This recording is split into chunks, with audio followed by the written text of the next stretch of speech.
اگر آپ باپ ہیں تو یہ بات غور سے سنیے، جب آپ سارا دن کے بعد گھر واپس آئیں تو بچوں کو پیار سے گلے لگائیے۔ دوسرا کام یہ کیجیے کہ بچوں کو انتہائی خوشگوار انداز میں پوچھیے کہ بیٹا کیا حال ہے۔ تیسرا کام یہ کریے کہ بچوں سے انتہائی مؤثر انداز میں پوچھیے کہ بچوں آج آپ نے کیا سیکھا۔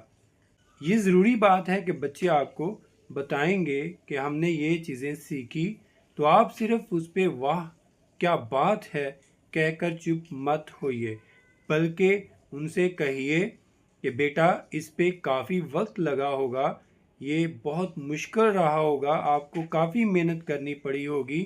تو یہ کچھ جملے آپ بچوں سے روٹین کا معمول بنا لیجئے، تو آپ دیکھیں گے وقت کے ساتھ ساتھ بچوں میں ایک مؤثر تبدیلی آنا شروع ہو جائے گی۔